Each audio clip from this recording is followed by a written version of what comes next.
There are people who think the Bible should be taken literally, that it is inerrant. Those people haven't even read the first pages. Let's just go through the first chapter of the Bible and talk about all the problems in it, shall we? In the beginning, God created the heavens and the earth. Now the earth was formless and empty. Darkness was over the surface of the deep, and the Spirit of God was hovering over the waters. Obviously, we could talk about the Big Bang and how God didn't just poof us into existence. But even if you think, as some Christians do, that God created everything at once through the Big Bang, none of this makes sense. God created the heavens? I mean, that's a synonym for the universe. So God created the universe and Earth at the same time in the beginning. Except the universe is approximately 13.8 billion years old, and the Earth is only 4.5 billion years old. I mean, if you rewind the tape, they don't have the same starting point. And if you know anything about the early universe, darkness wasn't in the picture. For hundreds of thousands of years after the Big Bang, the universe was really, really bright. And where did this water come from that God was hovering over? The earth didn't have water until long after it was formed. It didn't come with a built-in pool. The early universe didn't have rain either. And God said, "Let there be light." And there was light. Who was he talking to? There were no people yet. God saw that the light was good, and he separated the light from the darkness. God called the light day, and the darkness he called night. And there was evening, and there was morning, the first day. God hasn't even made the sun yet. That's not until verse 14. So where is this light coming from? And how do we get evening and morning when there's no sun? Those words have no meaning when there's no sun. Also, darkness isn't a separate but equal thing. Darkness is the absence of light, just like cold is the absence of heat. Those aren't two different things, they are different amounts of one thing. God apparently couldn't pass a grade school science class. And God said, "Let there be a vault between the waters to separate water from water." So God made the vault and separated the water under the vault from the water above it. And it was so. God called the vault sky, and there was evening and there was morning, the second day. It took God a full day to make the sky? It's empty. What was there to make? And how did we get evening and morning again? There's still no sun. But more than all that, look at the language. God creates this separation, this vault, but it sounds very much like a solid thing, like a roof over our heads. But there's no roof. There's no physical barrier from the rain. It's the sort of thing you would write if you didn't understand what gravity was yet. It also sounds like a flat roof. I mean, God separated the top floor from the bottom floor. I mean, if the earth were flat, this language might make sense, but spoiler, it's not. And God said, "Let the water under the sky be gathered to one place, and let dry ground appear." And it was so. God called the dry ground land, and the gathered waters he called seas, and God saw that it was good. That implies that there was a time when water covered the entire planet, and then God mopped it up into one location. But our planet was never entirely water. I mean, there was a time when it had no water, so there was never any water to gather. Then God said, "Let the land produce vegetation, seed-bearing plants and trees on the land that bear fruit with seed in it, according to their various kinds." And it was so. The land produced vegetation, plants bearing seed according to their kinds, and trees bearing fruit with seed in it according to their kinds. And God saw that it was good. And there was evening, and there was morning, the third day. Again, evening, morning, no sun. Doesn't make sense. But how do you make plants that bear fruit and vegetation when you can't have photosynthesis because, again, there's no sun? And how come the land has to produce all this stuff now? So much for the God of creation. It's like the Bible says he created land, then thought, okay, I'm done now. they can do the rest of the work. Also, by this account, the first living things in the universe are plants and trees which are above ground. That's not true. The first forms of life were entirely in the sea, and they were single-celled organisms, not complex plants with the sort of sex organs that would allow them to produce seeds. And God said, "Let there be lights in the vault of the sky to separate the day from the night, and let them serve as signs to mark sacred times and days and years, and let them be lights in the vault of the sky to give light on the earth." And it was so. God made two great lights, the greater light to govern the day, and the lesser light to govern the night. He also made the stars. God set them in the vault of the sky to give light on the earth, to govern the day and the night, and to separate light from darkness. And God saw that it was good. Finally, we get the sun and the moon. But wait, the moon is described as a lesser light. And if you know anything about the moon, it's that it doesn't give off light. It reflects light from the sun. So what is the Bible talking about? And the idea that the greater light, the sun, governs the day while the moon governs the night doesn't make sense either. It's not like the sun goes away at night.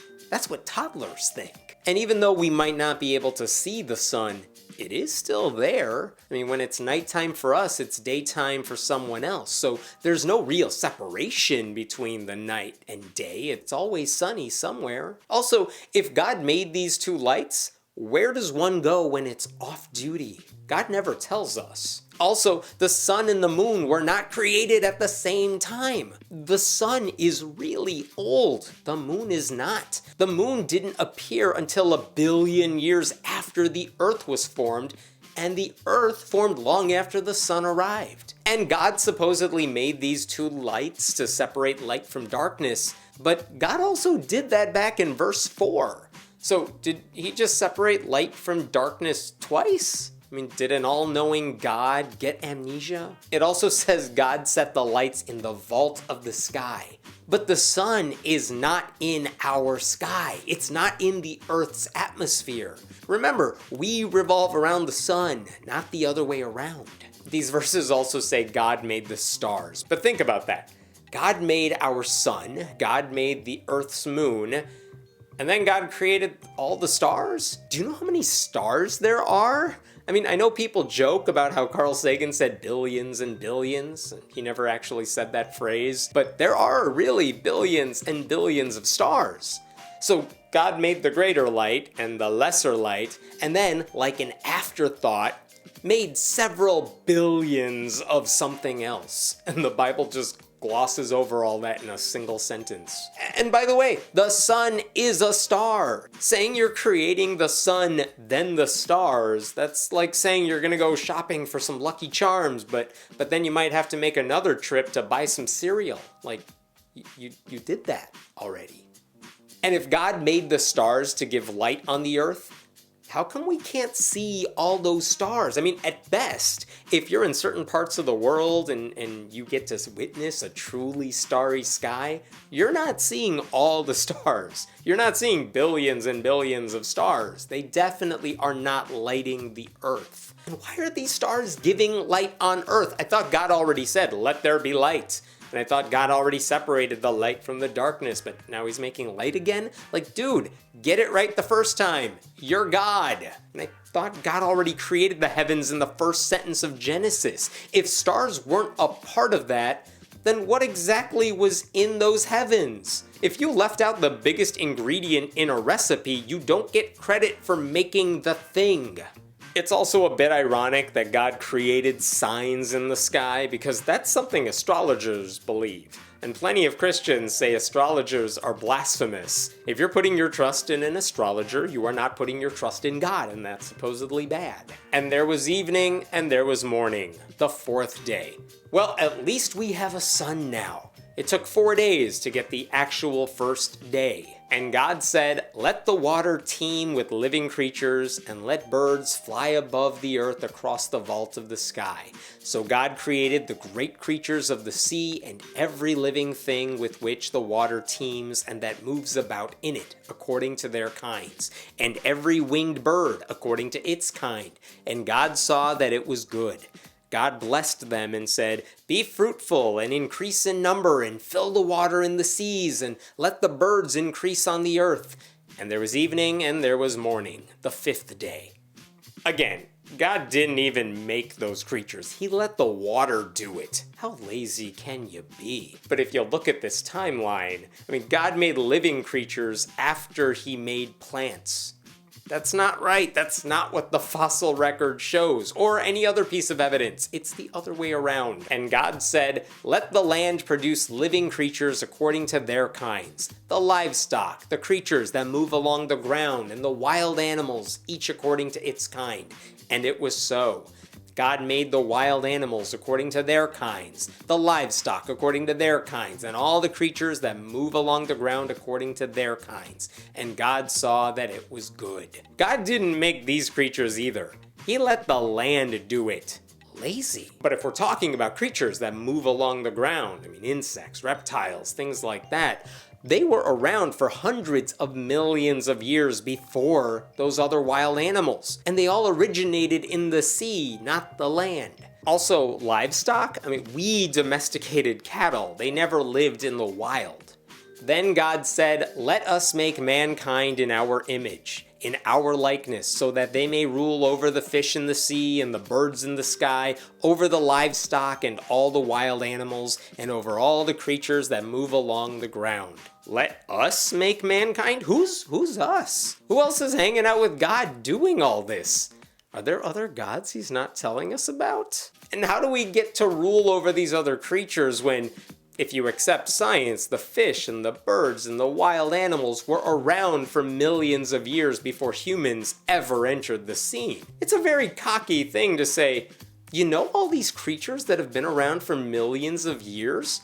I rule them now. I've been around for like 1 day." It's like Christopher Columbus saying, "I discovered this land that these native people have been living on for generations." As a vegetarian, this verse is also terrifying because it's been used as justification for why we can slaughter animals and shoot birds and just be cruel in general, because God said we rule over everything. Who cares about climate change? The earth doesn't rule us, we rule it. So God created mankind in his own image. In the image of God, he created them. Male and female, he created them. I know this verse has been used by conservative Christians to reject evolution. God created us as is, therefore even the thought of evolution is blasphemy. And yet all the evidence ever found, says we did not just arrive on the scene like this.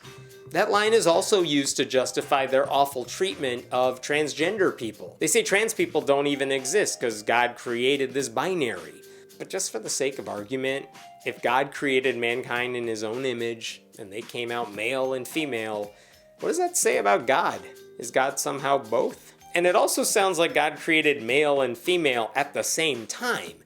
Yet later on, literally a chapter later, we learn Eve was created from Adam's rib. He came first, then her. Which is it? God blessed them and said to them, "Be fruitful and increase in number. Fill the earth and subdue it. Rule over the fish in the sea and the birds in the sky and over every living creature that moves on the ground." Telling two people to fill the earth is just wildly uncalled for.